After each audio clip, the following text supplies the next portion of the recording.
Right. Have you stopped moving around?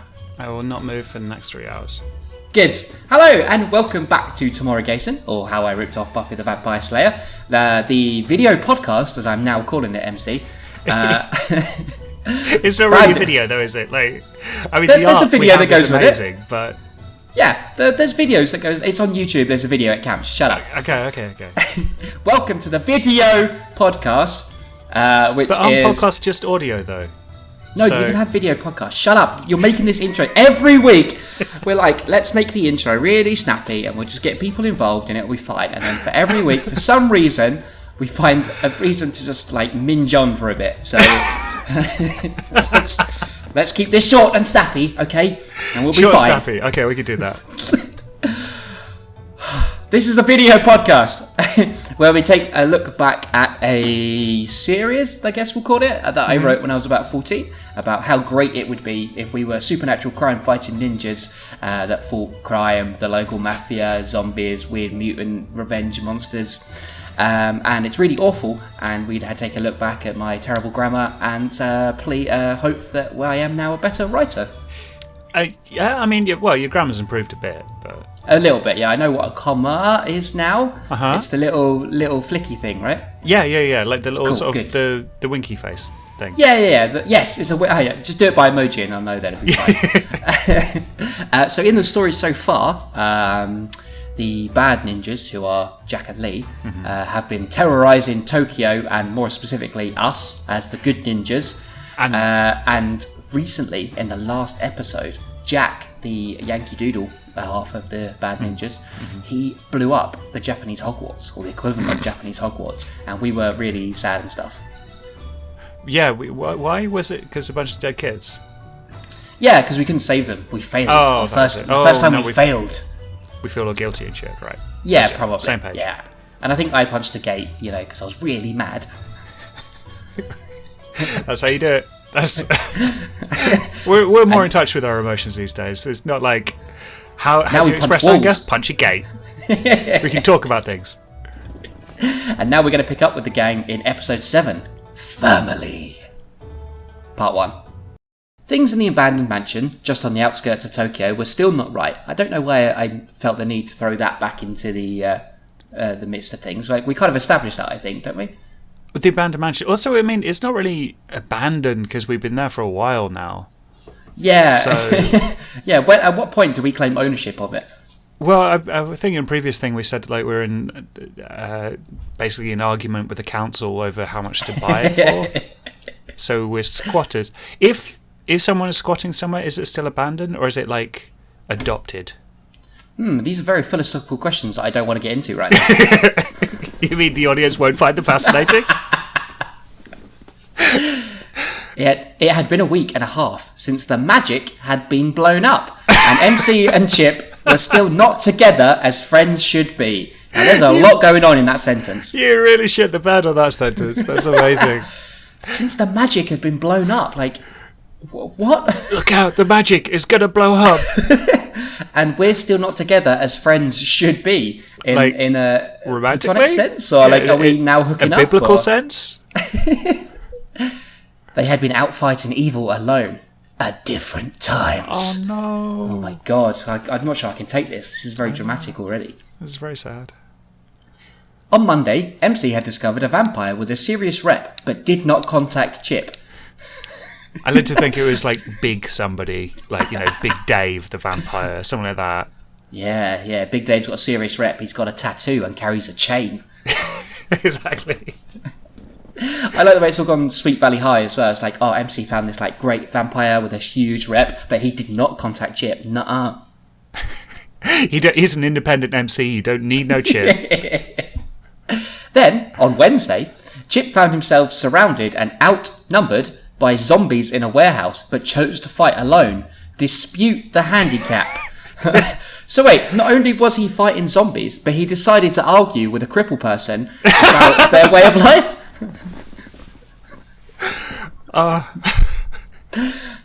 It's all going wrong. It's all going wrong for Chip and MC. His hatred of the disabled is coming out. Always does when he's stressed. So now I hate women and the disabled. Great. Yeah. Yeah.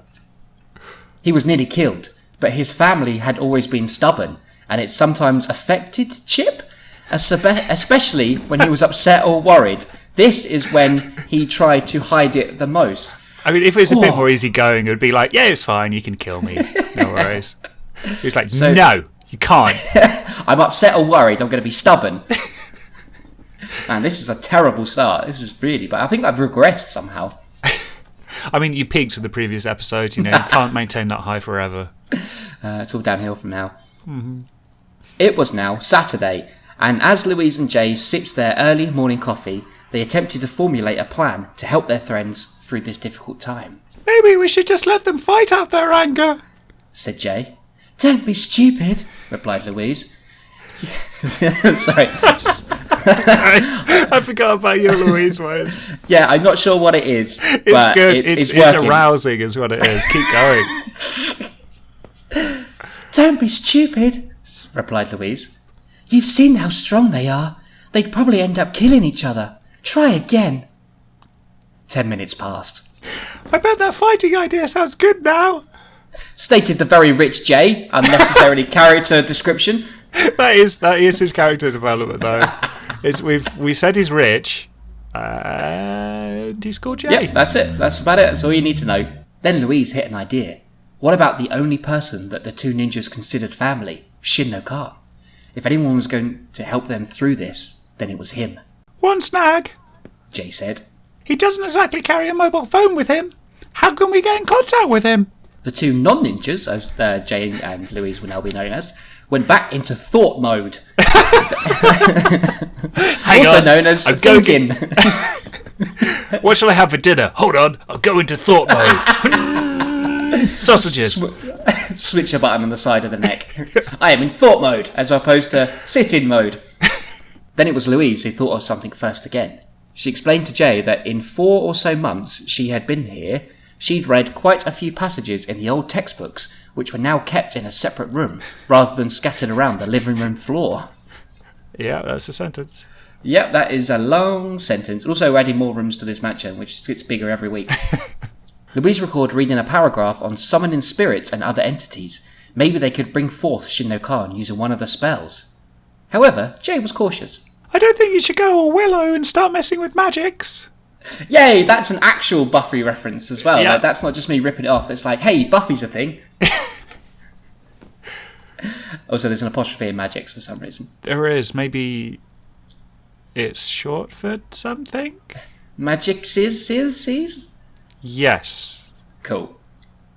Come on, Jay. How much fun do we get to have? This is our best chance to prove that we're not just the office staff. Office staff? Jay spoke in a confused voice. Who you calling office staff? I made £4 million last year, and that was a lean year. Because he's rich. He's rich, that's why. Yeah. Louise shot him a shut up kind of look. Besides, he continued, I thought you didn't want any fun after you were kidnapped by a vampire cult, nearly turned into one, and then burnt to complete death on a huge house.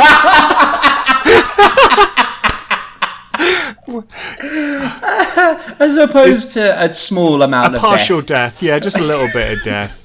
Maybe she was too stubborn to die like Chip was in the zombies. Well, she was worried or upset. Yeah, of course. Yeah. After a few more minutes of bickering, Louise talked Jay around, and they went hunting around the library for this book. The ninjas weren't around. MC was out looking for evil to banish, and Chip was still asleep. The perfect opportunity. I think that sums us up quite nicely. It's what I do with most of my days, so yeah. 3.5 hours later, and they were ready. Time had flown past. Time that we're not going to spend any time dedicated to figure out just what they're doing. It always does when you're doing magic apostrophe S. But we blew up all the magic. How can there be any left? Oh, this must be a different type of magic. Yeah, because it's not a normal magic because that got blown up. So now there's a different type of magic. That wouldn't surprise me in the slightest. Casting a raisin spell wasn't as easy as it first sounded. After finally working out how to read Latin, how it's spelt, they then had to find the list of ingredients to make the spell possible. Hang on, I just got to learn Latin. That'll I mean, 3.5 hours. That's fine. So they learnt Latin, and then they learnt how to spell Latin. Maybe they learnt speaking Latin and then I guess written Latin. And then they learnt how to cook, and then they could do the magic. Yeah, but I mean, to be honest, I think we're holding them back. If they can learn an entire language in 3.5 hours, they're not just the office staff, are they? No. Exactly. They've already proved themselves. Don't worry about it, guys. Don't do the spirity thing. You're fine. Next came the making of talismans out of bones. Not that crime and undead fighting heroes keep bones of any kind just lying about, but Jay remembered an old KFC bucket in the back of his Mercedes-Benz from last week. Different car. Yeah, I don't know if that was a thing I tried to do, was give him a new car every week, or if I just couldn't remember what car he had, but we'll find out. I think he would have been like his character is that he's rich, and rich people buy a new car every week, obviously. And eat KFC in it. Yeah. Finally, elements of fire, wind, light, and water needed to complete the spell. Original. Again, that's a sentence, isn't it? Finally, elements of fire, wind, light, and water needed to complete the spell. You communicated the essence of what was needed there, so it's functional. It was functional. For some reason, we need light and not earth as well. So. Oh yeah. Yeah, weird. A Zippo lighter, a balloon, a torch. And lastly, the teapot filled with water. So English. Homemade spells. Great. What could go wrong? Louise was ready to begin, despite Jay's worries that Satan himself might come crashing through the door. The spell was about a page long, halfway through, and Shin no Khan appeared. Again, what a sentence! The spell was about a page long, halfway through, and Shin no Khan appeared? No, let's go with still that. Terrible. Well, the main thing is that we've established the spell was a page, and then halfway through the spell, Shin no Khan appeared. So at the half-page mark, Shin no Khan appears. Yes, all that work, and they only needed to learn half of the Latin language. It works! Shouted a somewhat surprised Jay.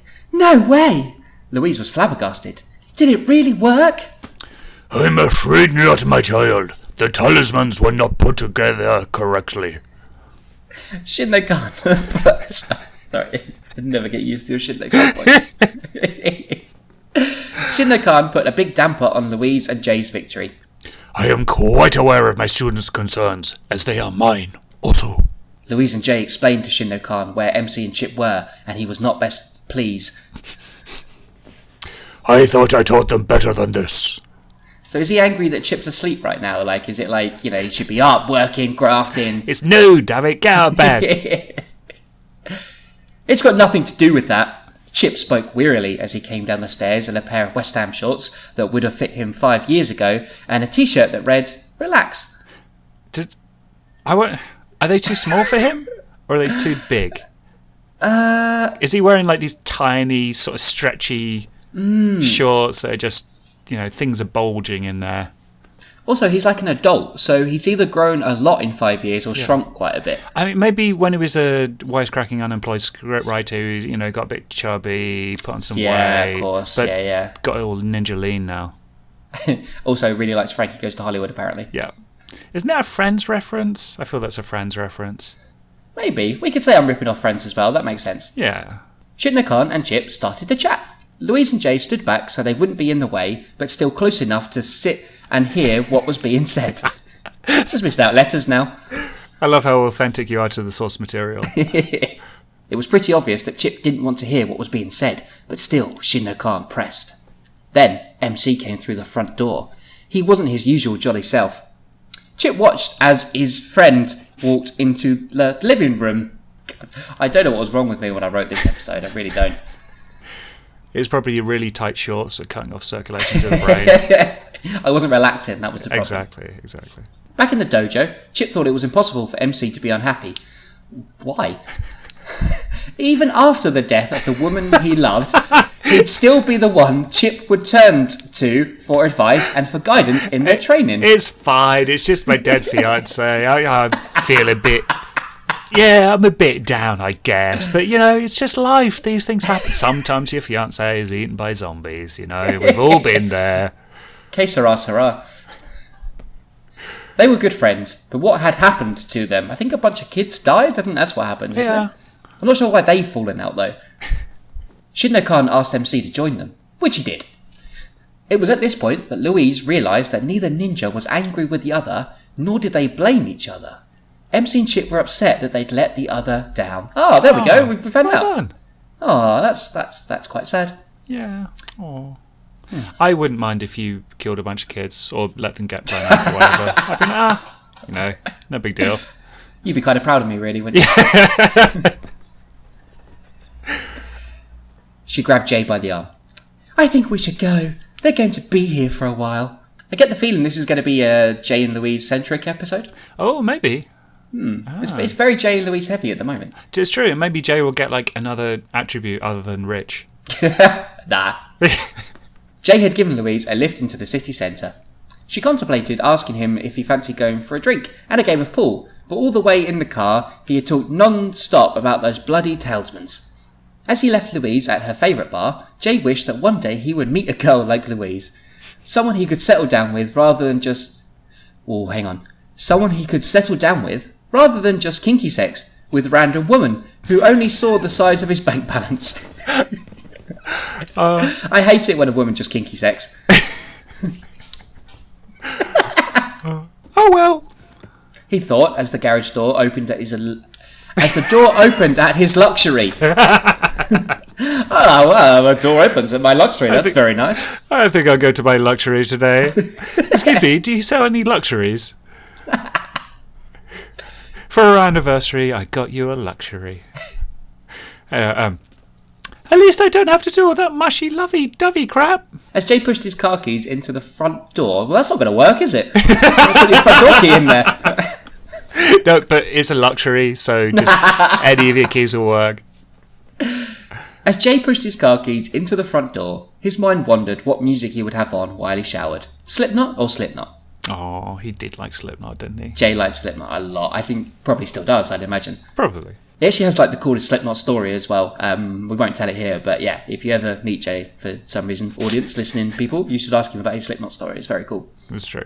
Jay's mind suddenly turned to shock and then fear as he realised he had company in his flat. Oh no, it's a woman, she wants kinky sex. He hoped that it was the Angie bird from the other night, but quickly realised that woman in Tokyo didn't carry AK-47s. I feel like that's a song, like, woman in Tokyo don't carry AK-47s. Oh, I'd listen to that. Yeah. It's relatable, isn't it? Well, not all of them. The mysterious man in his apartment spoke English, but with a thick Japanese accent. Well, clearly got to be me then. But wait, you need to mix it up, because last time we established your Lee accent, which was Korean. Yes. And we've got Shinno-kan, and now you need to do another Japanese accent. Good luck. In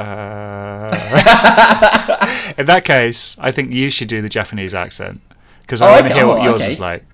Okay. Authentic, I'm sure. Yeah. Ooh, I just want to go into Shinno-kan. I need to get that out of my mind. Hang on. Y'all are coming with me. Good. It sounded almost Indian. I like it. As long as it was terribly offensive and racist, that's all that matters. Jay slowly stepped backwards, heading towards a small ninja knife that MC and Chip had given him. It was concealed in a vase on top of his very expensive stereo. He tried to buy some time. Look, dude! He tried not to stammer as he spoke. I've been kidnapped before, and I'm telling you, it was no heavy metal concert. Gig? Yeah, I guess so. I don't think I'd ever been to a gig at this point, so I probably didn't know what they were. I guess it's because Jay is rich, so he wouldn't go to gigs, he would go to concerts. Luxury concerts. Exactly. He was only a lunge away from the vase when he felt a heavy object slam into the back of his head. The pain only lasted for a few seconds as Jay slipped into a state of unconscious. Just unconscious. Not unconsciousness, just unconscious. Unconscious, that's it. As Jay slowly opened his eyes, he wished he hadn't. The pain searing through his forehead was immense. There was dried blood in his hair and on his hands. As he tried to gain his bearings, he realised with his head there were people in this fairly large room with him. However, it was too dark in the room to make out who they were. Well established. Good dude. Setting the scene. Yep. We're setting the scene of this large dark room that you can't see anything in. Lovely. Chances were the guy who'd been in his apartment was around somewhere, and what about the person who had hit him? Oh yeah, because someone hit him from behind, I guess, while he was looking at the other guy. Oh, okay. Right. That makes sense. Well done. I don't think I fell over, he thought. Just then, what seemed like 100 lights switched on and flashed in his eyes. A figure walked towards Jay. Jay's eyes were still trying to adjust, but when this person spoke, there was no need to see who it was. Hello, son. What the fuck is that? No one talks like that. Yeah, Jay's dad does. Oh, fair enough. There was a horrible accident, and he was a big smoker, like chain smoked for years. He's got a really sort of almost demonic voice, really, just disturbing to listen to. Also, I like that we've ruined the surprise now. Yes, we did. Jay's dad smiled, an evil smile, as he approached his child. Oh my god, Jay's dad! I didn't see that coming. This is Jay's dad that disowned him in like episode 2 or something. After about 10 minutes, which seemed like lifetime for Jay, who wasn't the most patient human being, he had found out the horrible truth about his father, who was now coming to a conclusion of his speech. Just one of the conclusions of his really long speech. It's a multi-part speech. Yeah, there's like a PowerPoint and notes, and yeah. Some of these sentences just hurt my brain to read and then say out loud. So basically, Sonny Jim, that's it. that is why I had you kidnapped and nearly killed. And I would have got rid of you if it wasn't for those pesky ninjas and their meddling ways. What are their names? Oh yes, MC and Chip. I am so fucking aroused right now, you have no idea. Erections aside, plot development. So Jay's dad had Jay kidnapped and nearly killed, and he's tried to kill him, and then has a Scooby-Doo response. Maybe he's just wished that his son had developed more character other than being rich. Jay was puzzled and hurting from the rope burn marks. That'll be all the kinky sex. Oh, this is going to be fun alternating between the voices. I'm looking forward to this. How do you know MC and Chip? Because I'm the one who founds their arch enemies. How else do you think they managed to pay for all the equipment to genetically modify zombies, get the equipment to blow up a school, and pretty much bribe their way into the every known bad thing in the city? How much are you regretting these voices right now? A little bit. Also, what a plot twist! It's Jay who's funding Jack and Lee. No, it's not. It's Jay's dad. Jay's dad, yes, but, that's what I meant. Plot twist. Sorry, Jay, my bad. Jay is Jay's dad. It's like Fight Club, you know. Well, I knew it was some dickhead. I just didn't think it would be the dickhead in front of me. No, there's no B there. It would the dickhead. Oh, sorry. I didn't mean to mess with your, your beautiful the dialogue original here. text, for God's sake. Well, I knew it was some dickhead. I just didn't think it would the dickhead in front of me. That's better. Thank you. His father slapped Jay hard across his face, causing it to swell almost instantly. Jay and his father had never been the best of pals, but he was still shocked that his own flesh and blood would be behind his kidnapping. What are you going to do with me? Asked Jay. Well, I'm torn between tortured or just straight death. His father sniggered. Is that your snigger, or are you like dying? A little bit of both. Then punched the helpless Jay in the stomach, causing him to gag.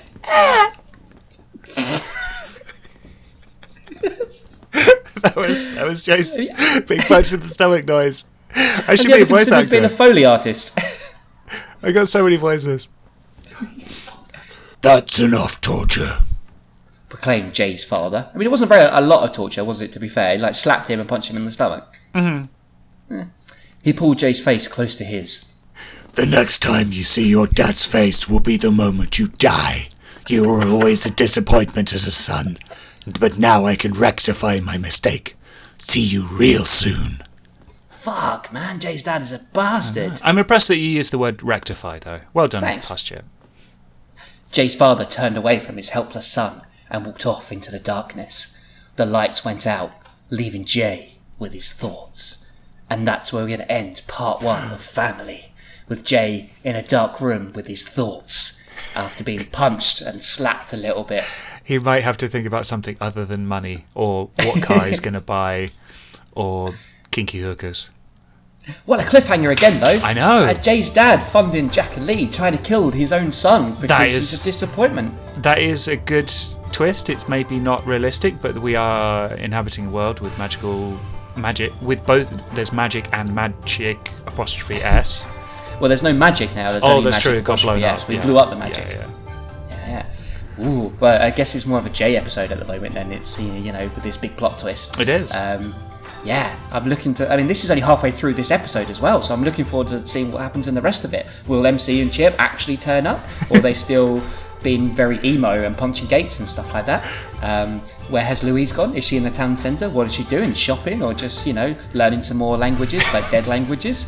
And what other foul tortures will befall Jay? Will he maybe get like a poke in the eye or something? Find out next week? Yes. We need, I'm going to put in some sort of cliffhanger. Cool. Always here. Okay, good.